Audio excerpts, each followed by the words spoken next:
Radhe Radhe everyone. आज की video में मैं आपको कार्तिक पूर्णिमा के अगले दिन सुनी जाने वाली चिड़ा चिड़ी की कहानी सुनाऊंगी। शास्त्रों के अनुसार यह कहानी सुनने से मकान बनाने की इच्छा अतिशीघ्र पूर्ण होती है। अगर आप अपना मकान बनाने का विचार कर रहे हैं, सोच रहे हैं या नया मकान बनाना चाहते हैं तो यह कहानी आप ज़रूर सुनिए ताकि आपकी मकान बनाने की इच्छा बहुत जल्दी पूर्ण हो जाए। कार्तिक स्नान जो करते हैं वो तो ये कहानी सुनते ही हैं, लेकिन अगर आपने कार्तिक स्नान नहीं भी किया है तो भी अपने मकान बनाने की इच्छा पूर्ण करने के लिए आप ये कहानी ज़रूर सुनिए।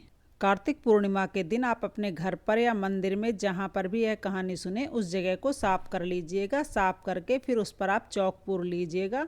आप चाहें तो गेरू मिट्टी, जैसे लाल मिट्टी होते हैं, उससे भी चौक पूर सकते हैं, हल्दी से भी पूर सकते हैं, या आप चाहें तो आटे से या चावल से भी चौक पूर सकते हैं, घर बना सकते हैं। फर्श पर थोड़ा साफ करके मैंने गेरू से लीप लिया है। अब हमें ये घर बनाना है। आपके घर के आसपास कोई मंदिर हो तो आप मंदिर में जाकर भी यह घर बना सकते हैं। अगर आप मंदिर नहीं जा पा रहे हैं तो अपने घर के आंगन में या आप बालकनी में मकान बना लीजिएगा। उसके बाद यह कहानी सुनिए। जितना बड़ा आप अपने लिए मकान बनाना चाहते हैं उतना बड़ा मकान हमें बनाना है। आप मकान के बीचों बीच हम चिड़ा चिड़ी को बिठाएंगे, तो आटे से हम लोग चिड़ा चिड़ी बना लेंगे। तो यहाँ पर कोई विशेष आकृति बनाने की ज़रूरत नहीं है, सिर्फ ऐसा लगना चाहिए कि हाँ, चिड़िया और चिड़ा बैठा हुआ है, पक्षी की आकृति हमें बनानी है। अगर आपको अच्छे तरीके से आता है तो आप अच्छे तरीके से बना लीजिएगा, नहीं तो आप पक्षी की आकृति बना लीजिएगा। यहाँ पर मैंने चिड़िया को बैठा दिया है और फिर हम चिड़िया को बैठा देंगे। मकान के बिल्कुल बीचों बीच चिड़ा चिड़ी को हमें बैठा देना है। उसके बाद हमें इनका पूजन करना है और कथा सुननी है। कार्तिक पूर्णिमा के अगले दिन यानी पड़वा को यह कथा सुबह के समय भी आप सुन सकते हैं। आप चाहें, आपके पास समय नहीं है तो शाम के समय भी आप यह कथा सुन सकते हैं। घर बनाने के बाद घर के चारों कोनों में हम दीपक रख देंगे और घर के बीच में भी हम, जहाँ पर हमने चिड़ा चिड़ी बिठाए हैं वहाँ पर भी एक दीपक रखेंगे। चारों तरफ उजाला होना चाहिए। बाहर मेन गेट पर भी हम 2 दीपक रख देंगे। आप चाहे तो वहाँ पर मोमबत्ती भी रख सकते हैं। इसके बाद जल के छींटे लगाकर हम शुद्धिकरण कर लेंगे और सारे दीपक जला लेंगे। आप चाहें तो ये दीपक सरसों के तेल से भी जला सकते हैं, घी के भी जला सकते हैं या तिल के तेल के भी जला सकते हैं। फिर हम पूजा शुरू करेंगे। तो सबसे पहले वस्त्र के रूप में हम कलावा समर्पित कर देंगे, रोली से हम तिलक कर देंगे, दियों को भी हम तिलक कर देंगे, चिड़ा चिड़ी को भी हम तिलक कर देंगे। उसके बाद चावल समर्पित कर देंगे तिलक के ऊपर, और भोग के रूप में हम खील बतासे समर्पित करेंगे। घर के सभी कोनों में हम खील बतासे रखने हैं ताकि पूरा घर अन्न से भरा रहे। इस तरह से हम पूजा कर लेंगे। खिचड़ी का भोग इस दिन हमें ज़रूर समर्पित करना है, क्योंकि इस दिन मूंग चावल की खिचड़ी का दान जरूर करें और साथ में दक्षिणा भी रख देंगे। इस तरह से हम पूजा करनी है। फिर 1 लोटा जल लेकर हम चिड़ा चिड़ी की कथा सुननी है। तो 1 लोटा जल मैंने ले लिया है हाथ में और चावल की खिचड़ी के दाने मैंने ले लिए हैं। फिर हम चिड़ा चिड़ी की कथा शुरू करेंगे। तो चलिए मैं आपको चिड़ा चिड़ी की कहानी सुना देती हूँ। बहुत समय पहले की बात है। 4 चिड़ियाँ थी, चारों आपस में सहेलियाँ थी। चारों कार्तिक स्नान करती थी। आई पड़वा, चारों ने सोचा चलो खिचड़ी बनाएं। एक चिड़िया चावल ले आई, एक चिड़िया दाल ले आई, एक चिड़िया घी लेकर आई। सब ने मिलकर खिचड़ी बनाई। सब ने सोचा पहले नहा कर आते हैं, फिर बैठकर आराम से खिचड़ी खाएंगे। पहले एक चिड़िया आई, उसने भूख लगी हुई थी, वो बाकी चिड़िया अभी नहीं आई थी, तो उसने खिचड़ी की भाप को सूंघ लिया। दूसरी चिड़िया आई, उसने पानी पी लिया। तीसरी चिड़िया आई, उसने खिचड़ी खा ली। चौथी चिड़िया आई तो सिर्फ खुरचन ही बचा था, उसने खुरचन खा लिया। चारों चिड़िया मर गईं। जिस चिड़िया ने भाप खाई थी वो चिड़िया राजा के घर राजकुमारी बनी। जिस चिड़िया ने पानी पिया वो कुम्हार की बेटी बनी। जिस चिड़िया ने खिचड़ी खाई थी वह ब्राह्मण की बेटी बन गई, और जिस चिड़िया ने खुरचन खाई थी वह हथनी बन गई। कुम्हार की लड़की राजा के यहाँ दासी बन गई, ब्राह्मण की लड़की राजकुमारी की सहेली बन गई, और हथनी भी राजा के यहाँ पर ही रहती थी। यानी चारों सहेलियाँ फिर से एक जगह ही इकट्ठी हो गईं। राजकुमारी को पिछले जन्म की सारी बातें याद थी। जब राजकुमारी की शादी हुई तो विदा हो रही थी, तो उस समय राजकुमारी ने अपने पिताजी से कहा, पिताजी मेरी सहेली और दासी मैं दोनों को अपने साथ लेकर जाऊंगी। राजा ने कहा ठीक है, तुम लेकर चले जाओ। उसके बाद विदाई होने लगी तो राजकुमारी ने जाने से मना कर दिया। राजकुमारी से राजा ने पूछा अब तुम्हें क्या चाहिए? तो राजकुमारी ने कहा मुझे हथनी चाहिए, मैं तो इसको हथनी को साथ लेकर जाऊंगी। राजा ने नौकरों से कहा कि हथनी को लेकर आओ। राजा के नौकर हथनी को ले जाने के लिए गए, लेकिन हथनी उठी ही नहीं। सबने बहुत कोशिश की, हथनी को कोई उठा ही नहीं पाया। तब राजकुमारी ने कहा कि मैं इस हथनी को उठाऊंगी। राजकुमारी हथनी के पास गई। उसने पिछले जन्म की सारी बातें उसके कान में कही, जिसे सुनकर हथनी खड़ी हो गई। राजा यह सब देखकर हैरान हो गया। राजा ने तुरंत तलवार निकाल ली और कहा, सच सच बताओ तुम कौन हो, नहीं तो मैं तुम्हें जान से मार दूंगा। तुम तो बहरूपिया हो, तुम तो जानवरों से बात करती हो, तुम मेरी बेटी नहीं हो सकती, तुम तो कोई बहरूपिया हो, सच सच बताओ, मैं तुम्हारा सिर नहीं तो कलम कर दूंगा। तब राजकुमारी ने हाथ जोड़कर कहा, पिताजी मैं तो आपकी बेटी ही हूँ। पिछले जन्म में हम 4 चिड़ियाँ थी, हमने कार्तिक स्नान किया था, पड़वा के दिन खिचड़ी बनाई थी।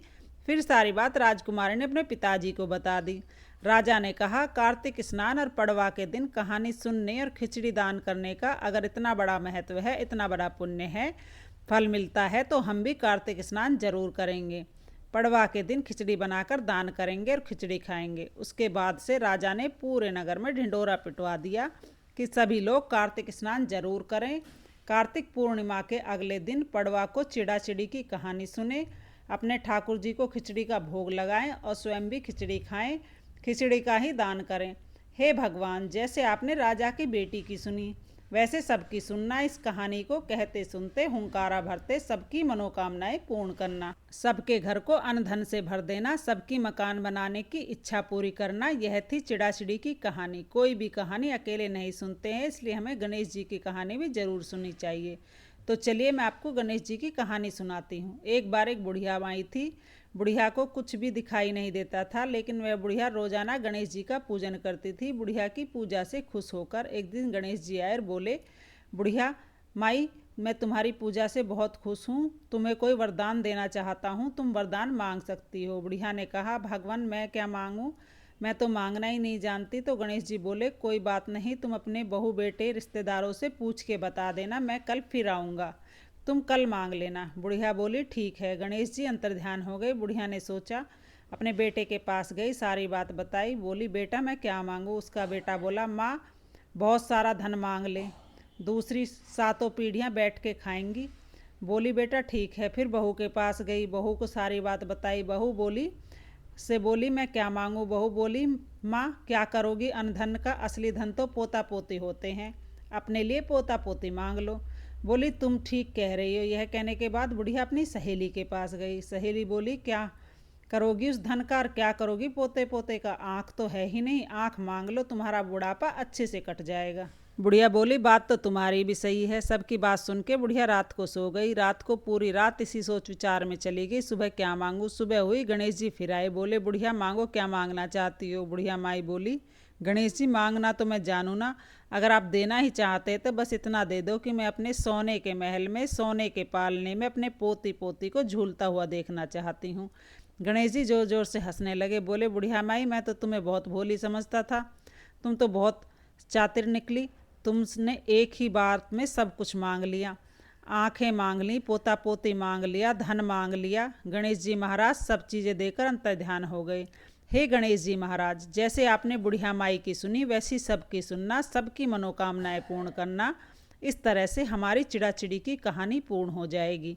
कहानी सुनने के बाद जो हमने चावल की खिचड़ी हाथ में ली है, वो हम चिड़ा चिड़ी की और जल के लोटे में डाल देंगे। बाकी जो चावल के दाने हैं वो हम दान कर देंगे, या आप चाहें तो छत पर डाल सकते हैं। इस तरह से हमें कहानी सुननी है। कहानी सुनने के बाद हाथ जोड़कर प्रार्थना करेंगे, हे भगवान, जैसे सबकी मनोकामनाएं पूर्ण हुई, वैसी हमारी मनोकामना पूर्ण करना।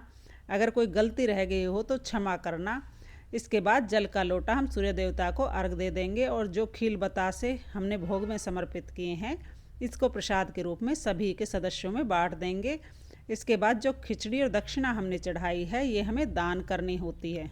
पड़वा के दिन आप खिचड़ी बनाकर भी दान कर सकते हैं, कच्ची खिचड़ी का भी चावल और मूंग दाल लेकर दान कर सकते हैं। अपने ठाकुर जी को भी इस दिन आप खिचड़ी का भोग जरूर लगाइएगा, स्वयं भी खिचड़ी खाइएगा।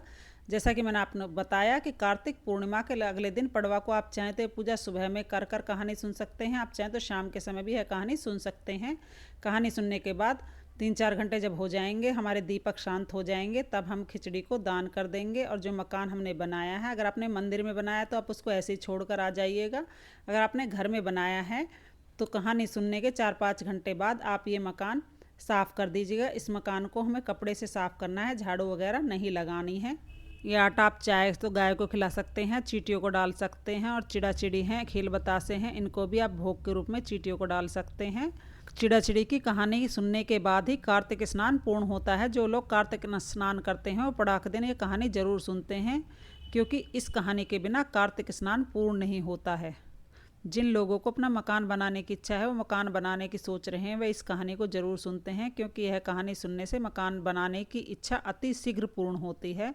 तो आपकी चिड़ा चिड़ी की यह कहानी कैसी लगी कमेंट करके ज़रूर बताना। वीडियो अगर आपको पसंद आई हो, वीडियो आपके लिए थोड़ी भी यूज़फुल हो, तो प्लीज़ वीडियो को लाइक कर देना, मेरे चैनल को सब्सक्राइब कर लेना। मिलते हैं अगली वीडियो में। आपकी मकान बनाने की इच्छा भगवान अति शीघ्र पूर्ण करे, इसी कामना के साथ। जय श्री कृष्णा। राधे राधे।